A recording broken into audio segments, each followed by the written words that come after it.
The outtakes. It was funny. I'm like, yes? I forgot my name. We usually banter. There's no spot for banter at the beginning. Are we not bantering? Welcome back, friends. It's us, the Reading Queens, and we're here to blab about our favorite books, why we love them, and the book boyfriends we wish were real. And we're so happy you're here with us for another episode.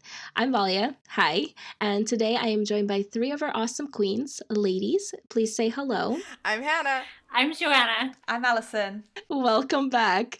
And yes, that is a new voice you're hearing. We're just gonna go ahead and just dive right into it because we want you guys to meet Alison. And yeah, let's just get into it. So, Valia is feeling a little sick today, so we're trying not to make her talk quite so much. But I think you're feeling maybe a little bit better. She's got like a big thing of water. Have you been drinking tea all day? I've been drinking everything. I've been drinking water with lemon and tea. I actually had some coffee this morning and kombucha, and is that how you say it? And I say kombucha, but I don't know if there's a rule. yeah, I don't know. My mom says it really funny. So, I mean, I've just been trying everything over here, but I am here even if I'm quiet. Honey, lemon and ginger. That's definitely a good cure. You should try that. Hot. I have like a love-hate relationship with ginger, so maybe 1 cup and that's it. Okay, maybe go light on the ginger. Yeah, there you go. Well, how's everyone else doing? Allison has like a tiny baby. How old is he? He is 3 months as we're recording this, and I was saying to ladies before we started recording, he was waking up every half hour last night, which usually he's not quite that bad, but I've had probably about 3 hours of broken sleep, so hopefully I will be able to hold it together and won't ramble too much today, but if so, that is why. Sleep deprivation. I remember that. Me too. Yeah. I don't. I was complaining that I was complaining last month that like my daughter was waking up once a night and it was killing me. So now I will never whine again because I remember that half an hour thing. They're like, we're so hungry, and you're like, that's not possible. We've just fed. For an hour. Like, I don't know how that works. How are you doing, Joanna? Great. All is good. I ordered some plants. Yay! Yeah, oh, great. Because you're in your new house now and all, like, getting settled? Yes. We went out of town for a little while, so I didn't want to get them just yet. But I went on to that website that I think Kristen... Oh, Rooted? That she said you recommended, Valia. So Rooted. So I ordered a bunch, so I'm excited. That's awesome. What did you order? Well, I ordered 2. They're like mystery boxes. I ordered one that has 4 like air purifying plants, and the other one I ordered was 4 like desert succulents. Okay, yeah. Plants that I assume are low maintenance. They're succulents. Kill them. So I kill succulents, which is hilarious. I do too. Oh, yeah, it's not just me. Yeah. And I killed a snake plant this month, which made me super sad. Is that possible? I know, see?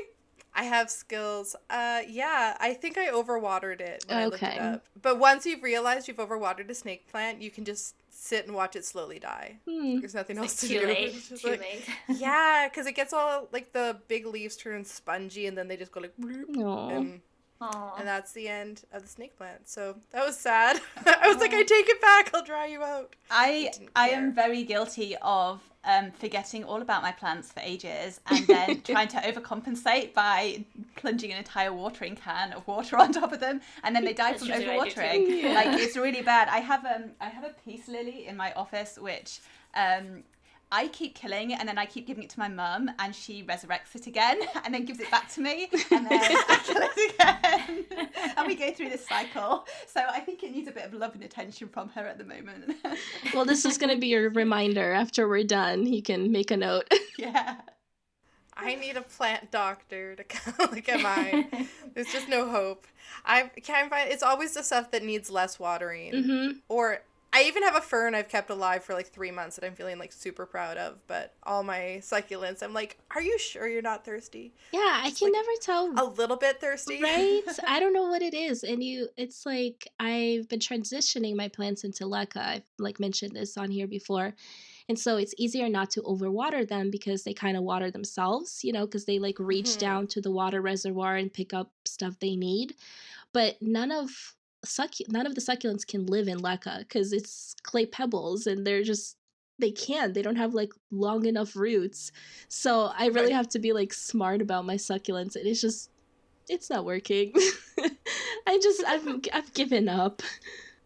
I think you just want to give them love, don't you? It's and true. Love is giving them water, but you Yeah. can give them too much love, particularly with succulents. I've just been working on, giving myself more water because I don't drink enough water. And so I'm just like, you are more you love. thirsty? Because I'm thirsty. I hope you have water more often than your plants Yes. do. I have been very good about that, but I hear daily watering for humans is what you want to yes. do. Okay, yeah, so we're excited to have Alison on because she's our last new queen to join us. Yay. She joined us last because, she was busy with her new little baby. But now she is here I was going to say in body, if not completely in mind, but it's a podcast, so I don't know if that actually makes any sense. But why don't you introduce yourself and tell us about what you write and what your projects are right now? Oh, thank you. I am so excited to finally be on this because I've been listening to all the early episodes and basically I just listened to you guys talking and I'm like, no, I want to say something about that. I want to be involved in this And conversation. now you can. So now I can finally be involved. So that's super exciting. So as you can probably tell from my accent, I'm a Brit. So I'm not one of you guys who are in the States or Canada or wherever else. So I live in West Yorkshire in England, which, to give you some idea of geography or a literary reference, is where the Bronte sisters grew up. So if you know all the landscapes which are in Jane Eyre, Wuthering Heights, that's where I live. Like the moors? Yes. So the I wild need to moors. come visit someday. Wuthering Heights is my favorite. Yeah. So there's like a kind of old farm up on the moors, which is supposedly like the inspiration for Wuthering Heights, and you can kind of hike up there, and it's really pretty and really wild in winter and sometimes in summer as well. Bucket list. Yes. Yeah. You should all come here. Okay. Go visit Alison. I'm good. It's a deal. Yeah, you might have to camp out in the garden, but we'll see. So I write young adult fantasy and science fiction mostly. I have one complete series which is out, which is a 4-book dystopian young adult series. I have a couple of shorter standalones, and I am currently working on the first book in my new series, which is a fae urban fantasy book. You love fae. Yeah, fae. I know, that'd be like no surprise to anyone who's been listening to this podcast. Yes. I feel like I'm a little bit behind the rest of you in my fae books, but slow and steady, and obviously I can only do so much with a little baby who demands my attention all day long. You're not the only one sure. behind. No. You're not the only one behind. I was going to say, I'm only ahead because I had a book out before we started doing this together. I haven't written that quickly. Yeah, that does make me feel a little bit better. Okay, so we have to ask everyone who comes on the show what their favorite book is. And when I answered the question, I answered with one book, but other people have broken all the rules and answered with like lists of 6 or so. So Guilty. Whatever moves you. I had a list.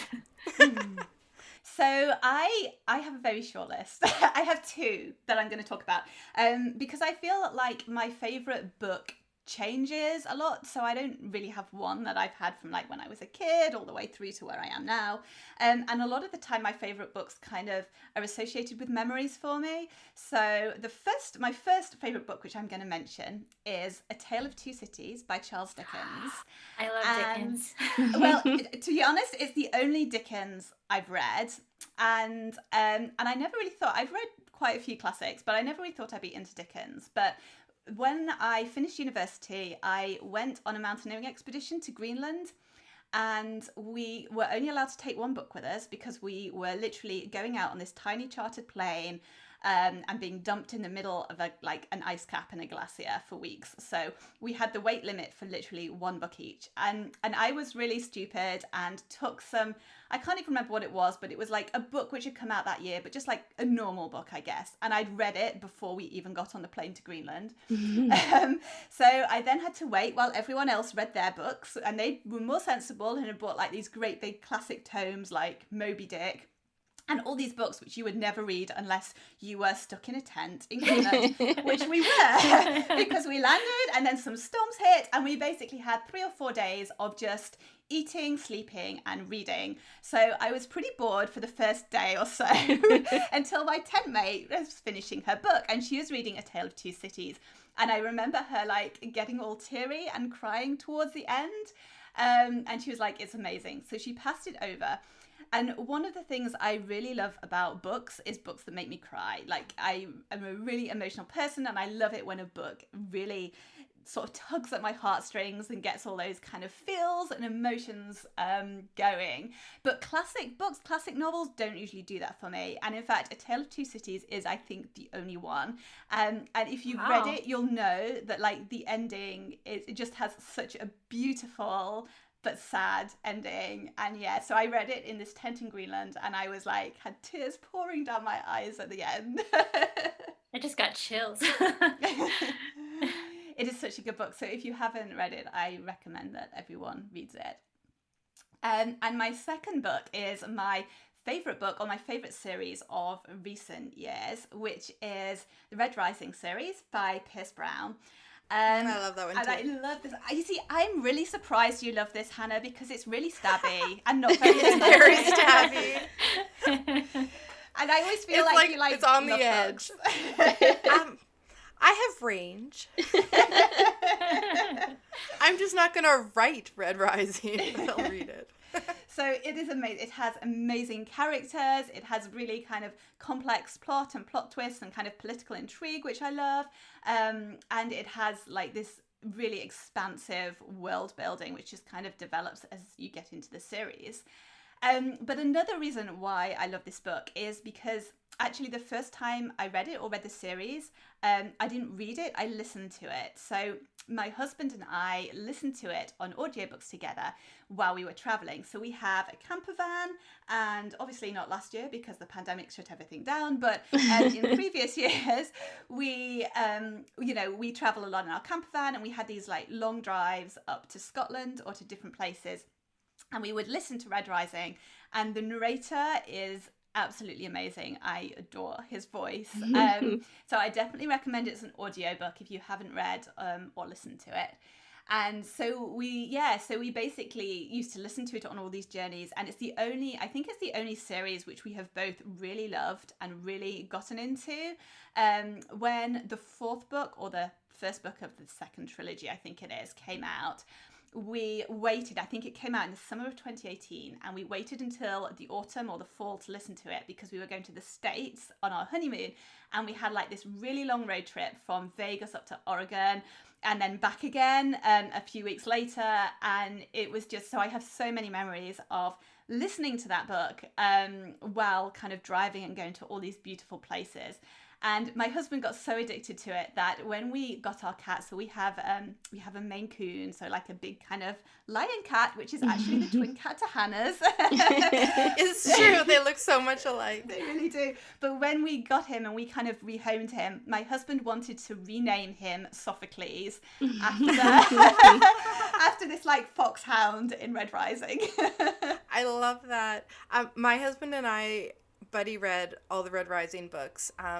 I'm trying to remember, I think I might have read the first one and then be like, you must read this book. And we read them together. But I just imagine us, we have 3 children, so I don't think we could listen to it on audio while traveling. They'd be scarred for life. Yeah, it's pretty violent, and it does get more violent. Like, I think he just kind of ups his level of violence with every book. Yeah, he's super mean. He is, but I kind of like that. I saw a tweet from him. I don't know why, because I'm not on Twitter, from Pierce Brown, and he was like sitting around writing in my like bathrobe and socks because no one can laugh at me except my characters, and they wouldn't dare because I would kill them. This is the problem. He is so unpredictable in terms of who he kills off. Literally, like I remember listening to Morning Star, which is the third book in the trilogy, and I was like terrified that I had two characters who I really loved, and I was terrified that he was going to kill one of them off. Yes. They survived, thank goodness. That could be too hard. Sounds good. I need to read it. Yeah, I haven't read book 2 of the second trilogy yet because honestly, I didn't. It took me a long time to read book 1 of the second trilogy. I found his switch from first person to third person like slowed it down a lot, and I didn't like one of the points of view because the girl's point of view was so dark for so long that I just kept being like, come on. Some hope, please, for her. It took me a long time to read it, and then I'm afraid of his cliffhanger, so I'm like, I'm not going to read book 2 until I'm ready to read book 3, because he has the worst cliffhangers. Like, there is a cliffhanger. I've never seen such bad cliffhangers. I'm sure, like, the cliffhanger at the end of book 2 was just... It was brilliant. Like, I can't. It's too spoilery to talk about, but you're pretty much like yell at the book. You're like, what did you do? I was very glad that we listened to them once the first 3 books were out, so we didn't have to wait for book 3. We could just get straight onto it. We did too. We read them all, straight through. So yeah, so I'm quite excited. But I think he takes quite a long time to write books because they are like massive and complex. So I'm not sure when the final. Well, they're kind of like, I think of them like they're like epic fantasy, but in sci-fi. Yeah. Like, the plot line and everything and all the politics feel really epic fantasy to me, but in space. I feel like it has, like, it is definitely sci-fi, but I feel like it has a bit of a fantasy feel. It does. I mean, there's no magic, but the world building and the politics feel fantasy a little bit. Cool. On Mars. So, anyway, you should all go reread it. Sounds good. I haven't read them. I should read them. Next time you want to be scarred, just make sure you have time to read 3 books at once. And that they're big. You will not stop in between them. We also love to ask question of the day on this podcast. And yes, listeners, please participate. We love to know what your answers would be. We talk about shows and movies on here a lot. So I want to ask, what is your favorite book to movie adaptation? Hannah? So this is going to be like asking me what my favorite book is, because now I've got a list. Because I'm like, but what way do you mean? I feel like my favorite book or movie that's a book This I'm keeping book adaptation. Oh, yeah. That's fine. It's fine. Is the Pride and Prejudice. Ooh, which the one? Is it 2007? The 2007 Pride Is and that the Prejudice. film? Keira Knightley? Is that 2000? Keira Knightley. I think that's a 2005, no? You know? I don't know. I feel like it's like it had like a 15-year something or other this like last year. The newer the newest one from 15 years ago. The newest one that I'm sure just that came people out on recently. TikTok have been discovering for the first time in 2020. It was hilarious. And you're like, were I you know. bored Yeah. when this movie came out? Anyway, I love that movie so much. It's not like 100%, you know. The miniseries is more true to the book because it's longer, so they could fit more into it. But I love that movie. I love the feels, and it's so swoony. It's very swoony. I always love that for the first half of when I watched it the first time, I thought that Matthew McFadden made a terrible Darcy. I was like, I don't even like him. He's awful. And then halfway through, I was like, oh, I get it. never mind. I kind of felt the same. And then I was like, but that's brilliant because that's how you should feel. It's like they made me feel what Elizabeth is feeling. They in that must movie have done by that on falling purpose. in love with him. Because I was trying to compare him to Colin Firth, who everyone loves, and I didn't. Except for me. That's right. That's right. Right. Right. And you're like, he can't even emote. Exactly. That's the point. That's why. That's like why is Mr. Darcy? Exactly. Like, I have to say that Colin Firth is always going to be Darcy for me because the BBC adaptation, the miniseries, was the first one It's I watched. so good. Yeah, and I've watched it so many times. Me too. And I think I just compare everything to that, so it's not really fair Yes. to any adaptations that came after that. That's probably why I was doing it, because it was the first one I'd seen. And Yes, I would agree with that. But that one's still my favorite. And yeah, it's just, oh, I love it. I love it. And it's so pretty, and I love the music. And then I think the most, like, accurate adaptations that I liked, even though I haven't watched the last one still, was the Hunger Games movies. Because I felt like they went almost point for point from the books, and it still worked. And a lot of times when people try to really carefully adapt something, it doesn't work. And it's like kind of loses something. But I felt like the feel of it was really well portrayed, which is why I haven't watched the last one, because I don't feel like being depressed right now. I thought they did well all throughout. In fact, that one's on my list too. Yeah, they're super good. I wish they hadn't cut it because it's not a full arc by having the last book into two movies. Yes. But if you watch them back to back, then it's fine. You kind of have to watch them back to back, because my dad actually just rewatched them recently, because he's so funny. He doesn't read young adult.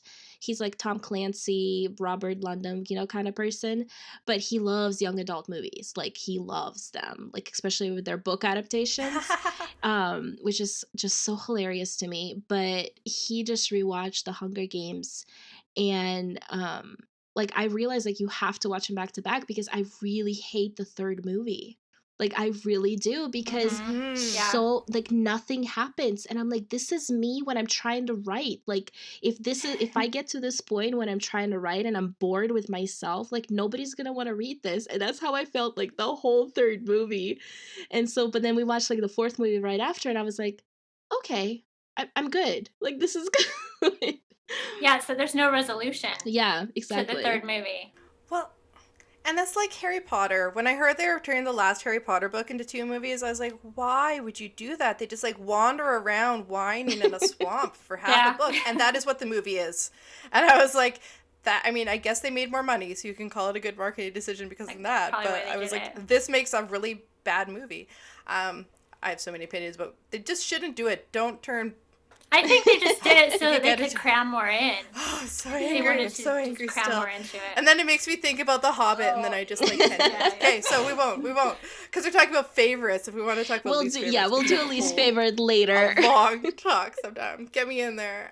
But my last one is a movie that I think is better than the book, because people are always like, the book's better than the movie. And that's usually true, but I think Stardust is a better movie than book. Yes, 100%. I love that movie. The book is so short and just, like, lacks, I don't know, there's, like, so much humor and whimsy, and I loved it. And it could be that I'm not a diehard Neil Gaiman fan. I've tried him on and off, and I'm like, fine.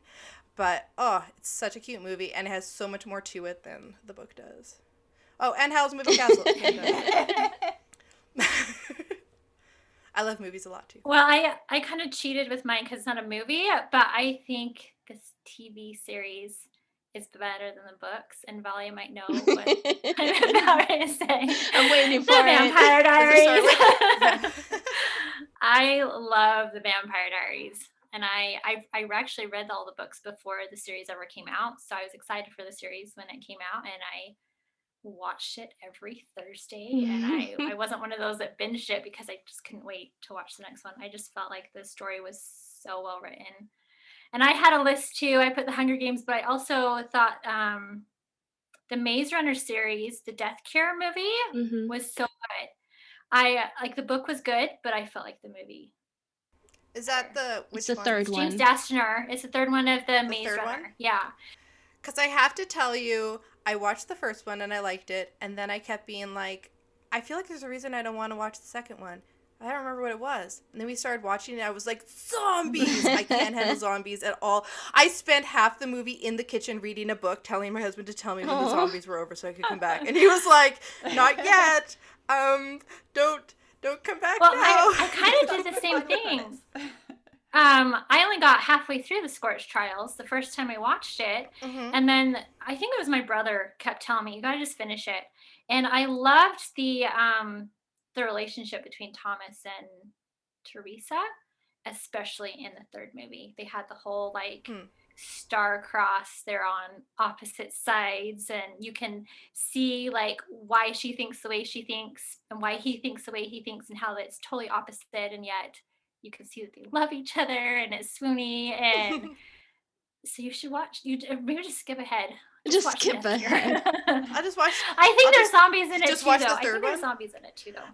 I'm pretty sure zombies Yeah. is like the premise. Yeah, of it is. It's just like in the first one they're in the maze, Yes. so there aren't any zombies because they're not like. But yeah, it's hilarious. I have like a very specific memory of the Scorch Trial. So I read the books, right, before the movies, and I had a really hard time reading the books. Like I was okay with Maze Runner, but the other two I had to make myself read them, which I think they were just not written for me, which is fine, you know, but because it was like a popular dystopian genre, I'm like, I probably should read these. But I just moved to New York and made like my first friends and stuff. And we are like, let's go see the Scorch Trials. And so we went to Union Square and we went to the movie theater there and we watched the movie. And the whole time I was just so confused because the movie has like completely different from the books, like so different. But the whole time I'm sitting there and I'm like, wait, what is happening? But you know what? It has Dylan O'Brien in it, and we all know that that's all that matters to me. So I made it through, but it was just really funny because afterwards we were just kind of walked out of there, and I'm like, did anybody else read this book? And they're like, no, that was a good movie. I'm like, okay. It's a good series. It's a good series. I just loved how that last movie was, and I didn't remember a whole lot. Well, now I'm curious. I definitely like the movies better than the books, even though they're so different. Well, yes, there is that. I just watched Love and Monsters over the weekend. You did? You did? So yes. I loved it. Yes, I'm gonna get like everybody to watch. Everybody who listens to this podcast, you guys know I love that movie so much. Everybody go watch it. Maybe that should be my homework for the week. You should. Yes, please, Alison. Good. Get on it. Do you have a favorite movie adaptation? So I did only pick one. And I put down Lord of the Rings because that is another one of my favorite books, and I feel like they had so much pressure on that film or that series of films to make it good, and I feel like they really pulled it off. They kind of cut the bits out of the book that didn't really do anything, like Tom Bombadil and all that kind of stuff, and they kept kind of the core of it and the heart of it, and they obviously had that amazing scenery and characters and everything. Like, I love that series, and they got it so right, and I really just don't understand how they then got it so wrong with The Hobbit. I mean, I know we're not supposed to be talking about it, there's so many reasons. There's so many reasons. I think that is definitely my like worst book to film adaptation. It's so bad. I would also count Lord of the Rings in my top batch. Did you watch the extended features where they talk about how they adapted this book to the script? No, I haven't. Because the writers will like talk about all the stuff that's in the book and how because they also completely changed the timelines because they made the second two books concurrent instead of doing like all of one person and then all of the other person. And and actually that was a really good call. Which works because really well. I read Lord of the Rings when I was a teenager, and it took me about 3 attempts to get through it because I would always get halfway through that second book. And I think that is the Frodo and Sam bit comes first before the like exciting bit. Anyway, and I would just get so depressed with them like tramping through these bogs. And I would just get really stuck there. And like the first time I kind of pushed past that, I then like whizzed through the rest. So I think it was definitely a good call, kind of interspersing that. Yeah, we rewatched them recently with my kids, which was really funny because my oldest is 10 and she just loved them, and my middle is 8 and she was like hiding under her covers for about half of it. I'm like, have we scarred the child? And then she'd like wander off and watch Paw Patrol with her little sister for a bit and then come back. And the 3-year-old would just like wander in and she thought Gollum was cute. She'd be like, oh, it's cute. And she called them the Precious Movies, and I'm like, the Precious Movies.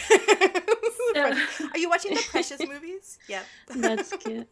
So my husband took me to, I think it was the second movie when we were first dating. That tells you how old I am.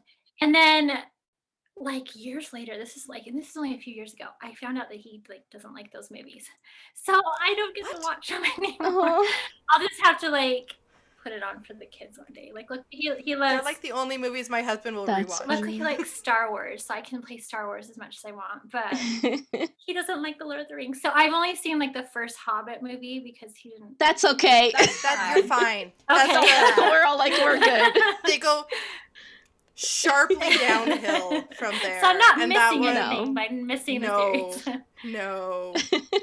Yeah, but one like, day no. I need to introduce those movies to my kids because I think they will love them.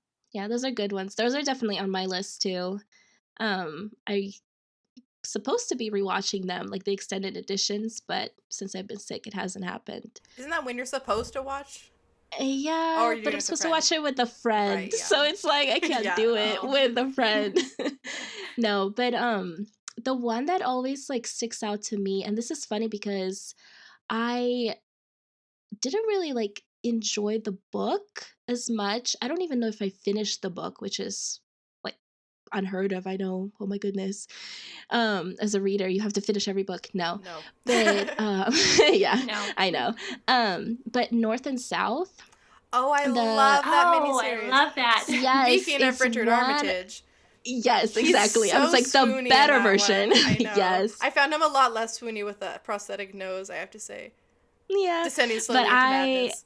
Oh my gosh, I love that BBC. It is BBC, right? Isn't it a four part? I think so. Yeah, I think so. It sounds right. And yeah, I try to like make everybody watch it because it's just so good. And it gives you like the perfect like the Darcy feels like of like that stoic, like unfeeling. And then there's these parts, like there's this part where he's like watching her leave and he's just like, just turn around and look at me. And I'm just like, turn around and look at him like the whole time. And then like the love confession when he first like tells her and he's like, I don't want to owe you. I want to marry you because I love you. I'm like, okay.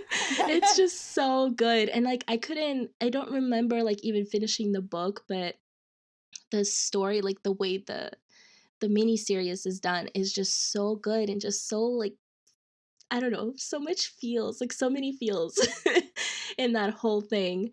So yeah, that's mine. I can name other ones, but I just really love that one. That's a good one. I haven't seen that actually, and I remember reading North and South years ago, like probably decades ago actually. And I think I enjoyed it. I didn't enjoy it as much as one of her other books. But yeah, no, I do remember enjoying it, so I really should. You really should. Is it still? I feel like it's still on Netflix somewhere, maybe, or maybe they took it off. I think it's on Amazon Prime. Okay. Honestly, that's where I watched it. It was on. It's Amazon different Prime. in different countries, though.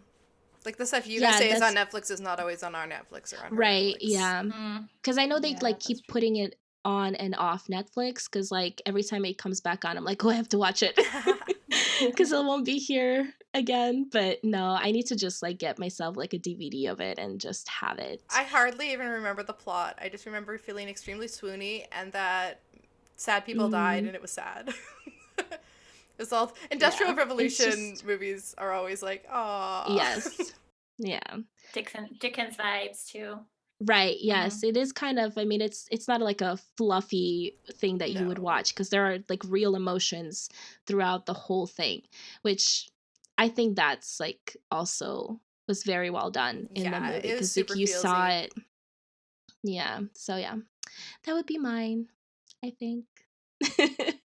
But yeah, I really love this question. I love like we'll have a different one. Like for the least favorite, maybe one of these days, because then we can just rant. You know that is just going to be a rant about the Hobbit, I was going to right? say, you'll have to cut us off. Like, you've talked about the Hobbit long enough. Yeah, I'll have to ban you. I'll give you a time frame. But like, you get 2 minutes on the Hobbit and then pick something else. But I love the controversial like conversations anyway, because like you guys know, I'm always in like the minority about all of my opinions. But you don't like the Hobbit, do you? I don't like it. Like, no, like I don't. No, I was just gonna say. I was like trying to think my brain and like had to catch up with my thinking. I don't like The Hobbit, but I will watch it. Like, because it's still like if it's on, I'll probably stop and like pause and like watch it. You know. Yeah. But I'm not gonna go out of my way to rewatch. Because my husband watched it with my kids, and he was like, I think you're being like a diva. I don't think it's as bad as you think. And I was like, I don't think it's as good as you remember. So then we were like, we'll see who's right when we watch it. That's funny. And there was one action scene where he was like, okay, you might have a point. I'm like, ah. He just loves dwarves. Yeah, I really loved the original 3 when they filmed. I loved also the fact that they filmed it all together. Mm-hmm. So it was like there was no wait. I don't know. It just felt like they really immersed themselves in this world, and it showed through the movies because they literally just spent like 3 years in this world and filmed all 3 movies, and then or however long it took, but then the movies came out, all together. That was really nice too, like once a year, Mm-hmm. But I feel like sometimes when movies take a break and they go back to it, it's there is a disconnect, and you can kind of tell, especially if you're like a really big fan of it. You can definitely tell. But with those movies, I just felt like it really immerses you in the world, because I think they were immersed in the world. Anyway. Yeah. I'm just gonna keep going. Good job with that. Yeah. Okay, next episode, we are having another trope discussion. And each of us are picking a different book to read this week, all following the same theme. I'm trying to remember. I'm like, will I have time to read it this week? Yes, I will make myself. If you follow us on Instagram, you can leave your guesses under this week's post, so you can try and guess what the trope is. So the book I'm going to be reading is Vampire Academy, which I haven't read for quite a while and I keep raving about, so I'm really hoping it lives up to my memory of it. I love that book. Have you read it recently? Yeah, I reread that It was book still like good? all Yeah. the time. I've read it twice, but I've reread it's been a few that years. series and Bloodlines, I think at least 3 times. I love that series. So the moral of this story is that I put my answer down first so that Joanna couldn't pick Vampire Academy for this trope. That's right, because I picked another one of my favorite series that I've read twice, and I'm reading a 3rd time. I like to reread. I'm reading The Raven Boys by Maggie Street. I love that one too. And I should reread it. I'm actually almost finished with it, and I'm just gonna read the rest because I love that series. Yeah. It's so good. Alison, what about you? I am rereading This Savage Song by Victoria or V.E. Schwab. Is that how you pronounce her name? Yeah. I'm terrible with names. Mm-hmm. Is that good? Yes. Okay, cool. We're good. Yeah, so I have read it before, but it was quite a number of years ago, so I'm really excited to read it again and also read the second book because it's a duology, so I never finished that series. That's fun. What about you? I'll be reading Firelight by Sophie Jordan. I actually had a different book picked for this, but then we kind of discussed covers a few weeks ago, and I mentioned this book, and I was like, wait, this would be perfect for this trope. And also, like, I really want to reread this series and see what I think about it, because I love Sophie Jordan. So I'm very excited. It has dragons in it, so I'm very excited. I don't think I've even heard of this one. I have to look it up. I don't think I have either. Yes. So I'm interested. to hear. Perfect. Yeah, I love like recommending or like rediscovering like old like the OG young adult books like in the genres, so that's gonna be really, really fun. So I'm excited. Yeah, this is a very fun trope and one of my favorites. As I say this every single episode because I get to pick the tropes that we discuss, so they're all my favorites. No, but I'm excited, and it'll be really fun to hear everybody's opinions. So don't forget to leave your guesses on Instagram. Here's a special hint: is that Valia has used this trope in at least one of her series. So if you have read her books, you can try and guess from that too. There you go. But also, if you ever want to pick up one of the books we're discussing, we do have a link to a bookshop page for your convenience, and the books are listed on there, so you can buy a book and support an indie bookstore, which is a win-win in my opinion. But yeah, I'm very, very excited about this. This was our first episode with Alison on it. Alison, how'd you feel? You're a podcasting expert. You have a different podcast too. I do, yeah. You don't get to hang out with us all the time. I do. I have my own podcast, a non-bookish one, and I've been on a few before. But this was so much fun. I think this is my most fun podcast experience ever. Yay! We win. It's because we're friends. It's because we're friends. It's true. That's the fun part about this podcast. It's just hanging out with friends. Yes. It's the best part. But thank you for listening to Reading Queens. Before you go, please take a moment to leave us a review and make sure to follow us on Instagram at Reading Queens Pod. And then stay tuned for next week. Happy reading. Bye. Bye. Bye.